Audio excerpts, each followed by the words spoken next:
Hey guys, it's me Seren back with another video.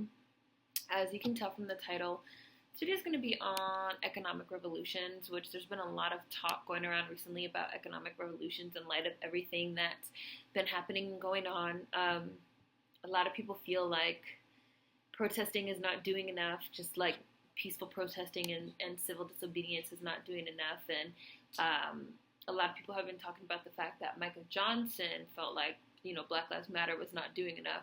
So a lot of people have been talking about, things that we can do, a little bit more in addition to nonviolent protest. And I wanted to talk about that a little bit and just some things that I think about Black liberation and economic revolution.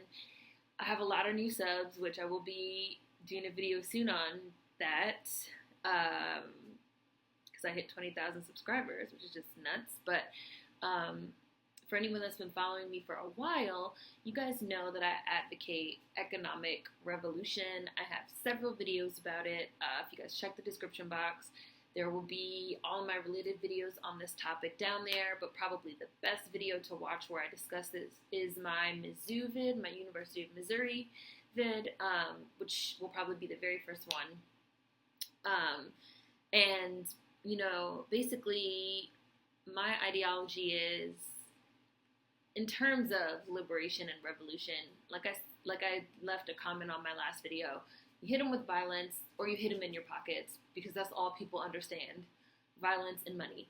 We live in a racist, sexist, white supremacist, capitalist, brutally violent society, and that's all people understand is violence or money. A lot of you guys are opposed to violence, which is your prerogative, but in my opinion, that means you have to be prepared to hit our white supremacist capitalist society in its pockets. Go after the money. It's either violence or money. So if you're not for violence, you have to be for money.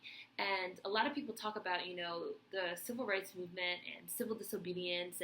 And a lot of the times when we talk about the civil rights movement and when we talk about civil disobedience, we don't talk about the monetary portion of the civil disobedience, which would be the Montgomery Bus Boycott, but they did not ride the public bus system. They were protesting against the treatment that they were receiving, so they did not ride the bus. They walked to work, they rode bikes, they got rides with friends that had cars. They did not ride the bus. It hit the Montgomery economy very, very hard. It hit the bus systems very hard, and it was a huge part, in addition to Bloody Sunday, in addition to marching and protesting nonviolently, in addition to being peaceful and showing the way that a militarized, violent, white supremacist, police force sick dogs on them and hoses and worked against them. In addition to putting that on this public display on television for people to see what we were going through, there was also an economic portion to that as well.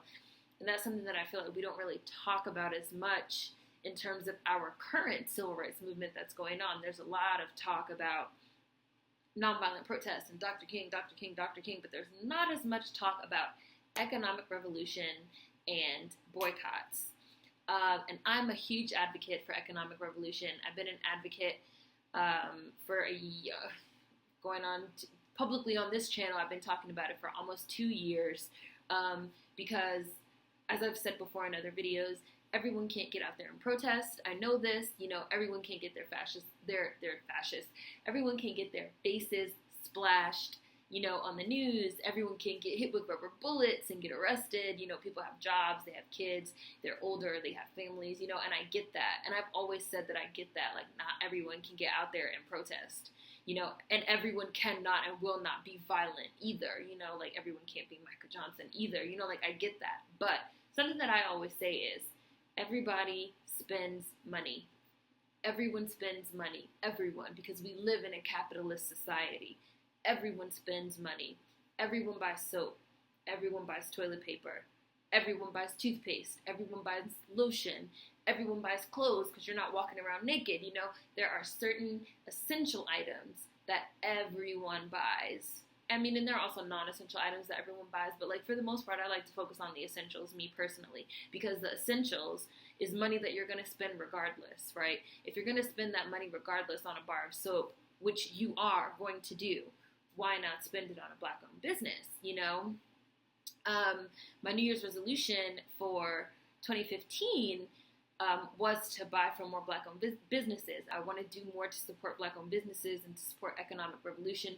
So I'm going to try to buy Black whenever I can. And I launched my Black Friday series, where on the last Friday of every month, I review a Black-owned business. So I did it, all through 2015, and now, we're halfway through 2016. So it'll be almost 2 years of me doing this series. In January 2017, it'll be 2 years that I've been doing it. So I have a lot of resources, quite a few resources for supporting Black-owned businesses, because it's something that I've been kind of advocating for a while. I also started a website last year, a Tumblr page called Black Spring Essentials. Of course, there will be links in the description box for that, which is basically essential items that I have curated myself. They're separated by item and categories. You can go to the site, you can see what you want: soap, shampoo, toilet paper, toothpaste, mouthwash, trash bags, whatever you want. That's an essential item, and you can buy it. And you don't have to worry about, is it Black-owned, is it not Black-owned, because I've already, I've curated and handpicked the products myself, and a lot of those brands I actually have reviewed here on the channel for Black Friday videos. So like Freedom Paper Company, which is toilet paper, trash bags, gloves, paper towels, napkins, that's what I use in my own house.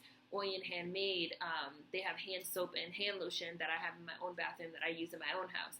Now Kudo Creation soap, Harlem soap, I use in my own house.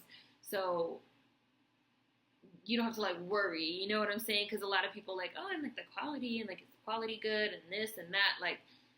Pretty much everything on Black Spring Essentials I've handpicked myself, but I'm even going to get to that, and to how a lot of that is internalized anti-Blackness anyway. But I also did a Black-owned gift guide last year for 2015 holiday season. Before you sub, it's on the homepage of the channel, but I think after you sub, it's not anymore. So I have a link to that in the description box. It's a great, great, great resource for all different types of Black-owned businesses. So please save that. And I also have a master thread going on Twitter, if you guys follow me on Twitter. But even if you don't, I'll include a link to that as well. All these links will be in the description box. So just please check out Black Spring Essentials. Please check out my Black Friday playlist, because it's kind of I literally did everything for you. You don't have to do anything except when you go to the Black Spring Essentials site, there's a search bar. You can search by item, soap, lotion, whatever, you can, and there's also categories: bath and body, beauty, hair, face, lips, and literally everything is Black-owned. So please check it out. Practically everything in my house is from a Black-owned business. I just really want to say that, it can be done. People act like it's this, it's this impossible, insurmountable task, and it's so hard, and it's so difficult. And I've seen a lot of comments on social media, it'll be hard, and it'll be difficult, and we have to do it. And there's this idea that, buying from Black-owned businesses has to be this, intense challenge.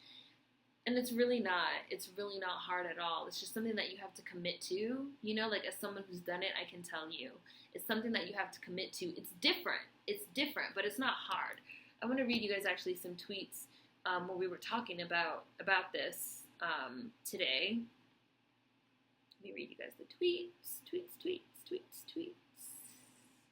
So it will be hard, but small steps can help in the beginning, supporting your own.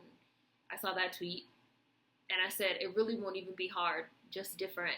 Can we please dead the narrative that it's hard to support Black-owned businesses? It's not hard.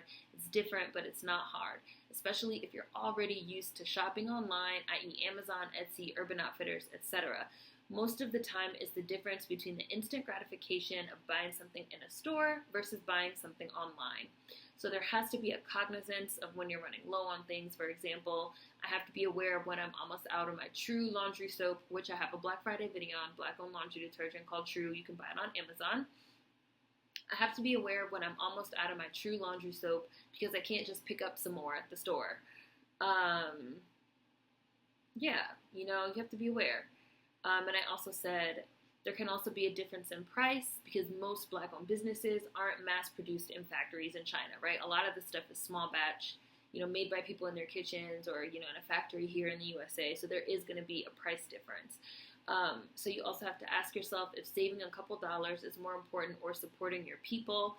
But I made sure I said this, but I know there are poor people.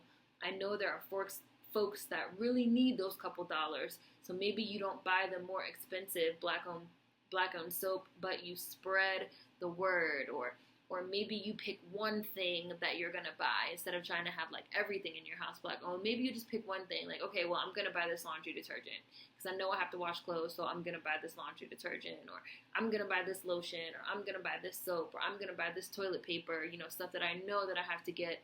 So I'm gonna pick this one thing and I'm gonna buy it, Or again, you spread the word. Everyone can do their part however they can. I always say that revolution, and anyone that's been following me for a long time knows this, that revolution is like a car, right?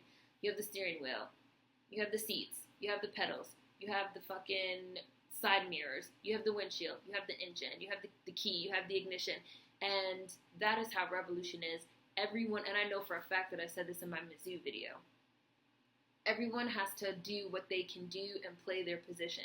So if that's protesting, if that's something you're good at, getting out in the streets and organizing and spreading the word about what's going on in this country, and waking people up and disrupting the way that people function.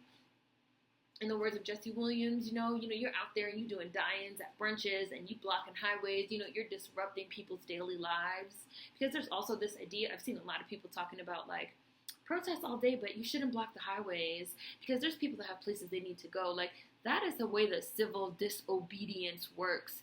Disobedience, not obedience. It's not civil obedience. It's civil disobedience. You're disrupting the way that people's lives function. You're making them uncomfortable, so they have to be aware of the issues. I don't understand how it's civil disobedience if you're not disrupting people's daily lives. How is it a protest? Like, it literally makes no sense whatsoever. People just be talking out of their assholes. So if that's what you can do, do it. But I just also feel like we all spend money, so we can all, pitch in to supporting more Black-owned businesses. And again, as someone who's done it, I can tell you. And that's part of the reason why I started doing it, because I feel like I have to lead by example. Like, it's not just talk. Like, if I can do it, you can do it. And I feel like it's a lifestyle choice. It's a choice between, do I buy that laundry soap from Walmart and get instant gratification? Or do I buy it from this Black-owned business and I wait a few days and I have it shipped to my house? It's a choice. And I know that people, I know that people aren't rich. And I know that everyone has to make choices, but again, maybe you can pick one thing, or maybe you can put your money in a Black-owned bank, which I can include a list of those in the description box, or maybe again, you can spread the word and destigmatize the idea of supporting a Black-owned business, because there's all this stigma around Black-owned businesses, right? And that it's so hard, and the products aren't good quality, and everyone takes the shortcut, and in my opinion, all that shit is internalized anti-Blackness. I told you guys about the time that I told my friend I was buying Black-owned toilet paper, and she said, like, that toilet paper, not going to be no good. And I was like, why would you say that? And she was like, it's just a joke. And I was like, it's an anti-Black joke. You're saying that the toilet paper is not going to be good because it's Black. And people don't even realize that they carry, Black people, they don't even realize that they carry anti-Black sentiment inside of them. So, like, check that. You can also check that. Like, you can do something. Every little bit helps. And it can be done. And I do want to say, I feel like I have to say this. I'm not rich. I'm not wealthy. I'm not sponsored on YouTube. I have no sponsors. None of my Black Friday videos have been sponsored. Zero. None. I have not been paid to do those. I didn't receive any of those products for free. Those were all products that I spent my own money on, that I continue to spend my money on and give honest reviews on, because I feel like it is important. For anyone who says, like, was I getting that stuff for free or blah? Like, no, I wasn't. Like, I've had to make adjustments in my life, just like how people make adjustments when they decide they want to go vegan or they want to be a gym rat, whatever. I've had to make adjustments. So, like, maybe I didn't buy something because I know that I'm going to buy the laundry detergent and I'm going to need, like, the extra couple bucks for the shipping or whatever. Like, I made adjustments, but it's something that I did and that I still continue to do, because it's something that I feel like is important. It's something that's important to me, and not just important, but it's something that I feel is necessary, that I have to do to make a stand. And I do want to say that there's a lot of people that are rich, that do have money, that spend their money on these brands, right? Jesse Williams brands, people that like nice things, that like nice watches, that like nice purses, nice bags, nice shoes, nice jewelry. Just so y'all know that there are also luxury Black-owned businesses too that are amazing, amazing quality. And I spoke about this in my Tidal video, in my Kanye West video, this idea of, how we place this weight on white brands, and white designers, and white art, the weight of whiteness as something precious and quality, something that we'll spend our money on, but then we'll turn around and we'll be like, I'm not going to buy that Black-owned toilet paper, and black businesses can't even get angel investors. And that's something that we have to change in our own minds. So again, even if your part is destigmatizing the idea of a Black-owned business, that's something that we have to change within ourselves, we talk about nonviolent tactics and we talk about civil disobedience, but we don't talk a lot about the stigma that surrounds Black-owned businesses or, the concept of economic revolution that was a huge part of the civil rights movement, Like, it really wasn't just getting attacked by dogs to appeal to, like, collective white consciousness. Like, it was also economic boycotts by Black people that severely impacted the economy because money talks and bullshit fucking walks, my dude. Like I said in my Mizzou video, they wanted to get rid of the head of fucking Mizzou. They protested. They nonviolent protested for months. Dude went on a hunger strike for 2 weeks. He was half dead. The university didn't give a fuck. When did they give a fuck? When those football players said, oh, okay, we're not going to play anymore, which would cost the university millions of dollars. Before those football players missed even one game, that dude was out of there. Okay? Like, it can be done. It can be done. And Black people spend so much money in this country. I'm going to read you guys some more tweets. Because there are some naysayers, as there's always naysayers. You always have the people that are like, well, I feel like you have two people. The naysayers fall into two camps. You have the people that's like, well, it doesn't matter. It's not going to change anything. It's only like a drop in the bucket in terms of like the huge corporations and the huge conglomerates. So like, I don't even know why you're doing it. You have those people. And then you have the people that are like, this is stupid. Like, none of these corporations did anything to you personally. So it doesn't make sense to fucking boycott them. My first thought is it's not about boycott. I don't even know where to start. It's not about boycotting brands just for the thrill of it.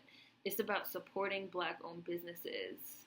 It's about building the Black community, not specifically trying to take white corporations down.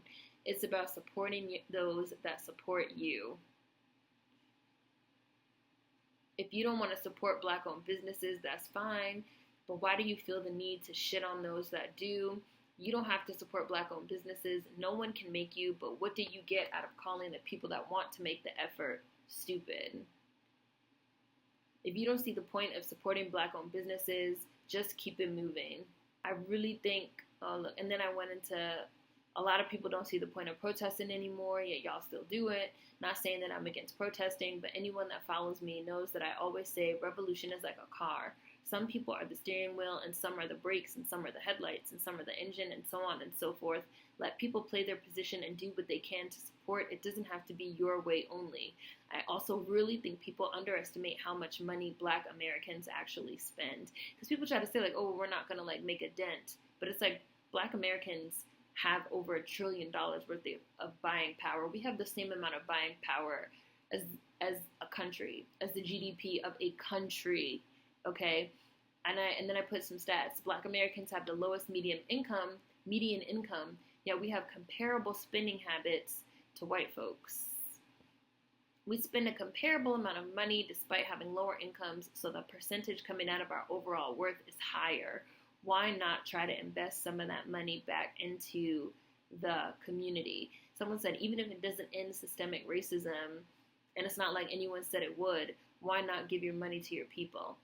Black Americans have the buying power of a small country despite making up only 13% of the population and having such a low median income. You know, we have a lot of monetary power.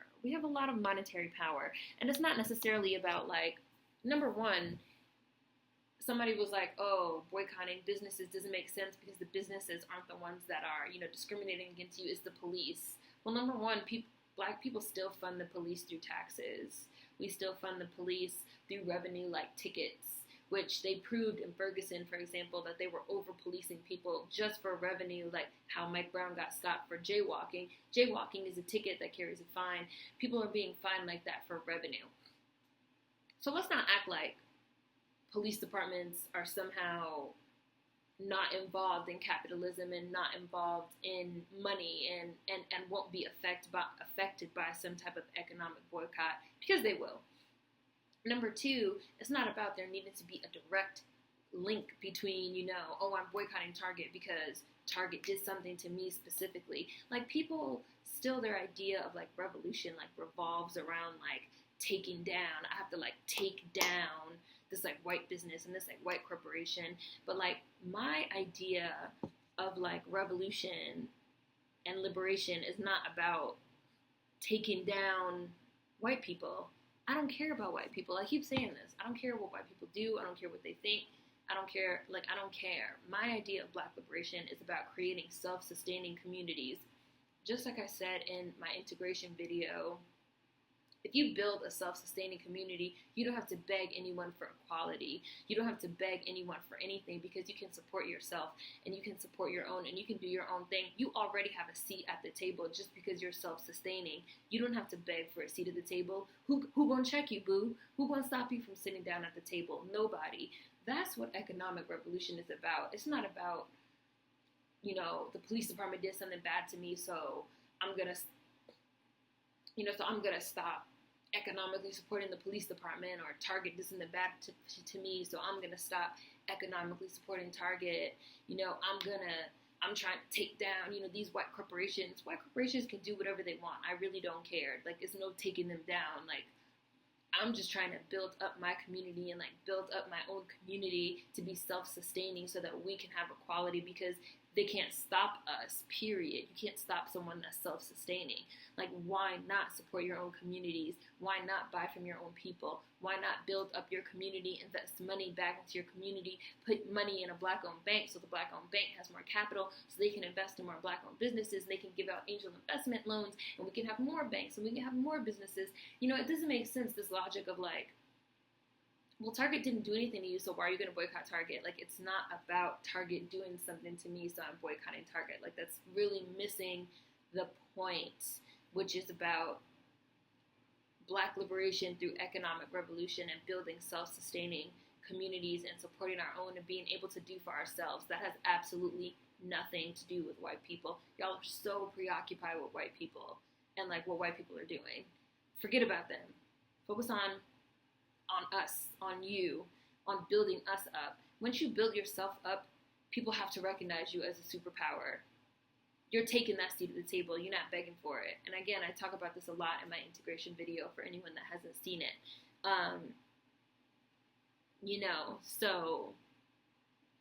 And I just hate these like negative people like, oh, and here goes some more Black-owned resources that y'all are not going to use. Well, saying that like doesn't help. It's not productive. You have 100% chance. You have 100% chance, of getting nothing done with a negative attitude of already saying you're not going to do it. It becomes a self-fulfilling prophecy. Like, it becomes a self-fulfilling prophecy of like, well, nobody's going to do it, so you're definitely not going to do it. So there's 100% chance of you not doing it. It's a self-fulfilling prophecy. But other people might do it, So so many people feel like are just negative as fuck. They don't understand how much economic buying power Black people really have. They don't understand the importance of a self-sustaining community, or they feel like Black liberation is strictly about taking white people down and taking like white corporations down, and like that's not what I'm about. Like I'm not about like, oh, I need to like take down Walmart, even though Walmart is the devil. But like, I'm not about like I need to take out Walmart. I want to have my own Walmart, Black-owned Walmart. I said in my Tidal video, I was mad at Jay-Z and Beyonce because they could have took the money that they invested in Tidal and they could have built like a chain of Black-owned grocery stores, a national chain. They could have called the Carters. I had a whole business plan for them, like I don't care about white people at all. My version of liberation is creating self-sustaining communities and relying on each other and investing money and keeping money circulating in our communities, and so we can provide for our own food for our own people, patrols and police departments for our own people, banks and school systems for our own people, so that where, the mainstream society fails, we can hold ourselves down. And again, once you become a superpower, you don't have to beg for a seat at no table, because who's going to check you? Nobody. You could grab it. You could take it. So that's why I think it's important. And I think a lot of that gets lost in translation. But at the end of the day, I just feel like, again, building up our own communities to be self-sustaining is a huge key to Black liberation and economic revolution. And there are literally Black-owned businesses out there for anything you need. So, please check out my resources and watch some of my older videos. And, food for thought as always. Let me know what you guys think in the comments. I know this video is all over the place. Sorry. But yeah, see you guys next time. Peace.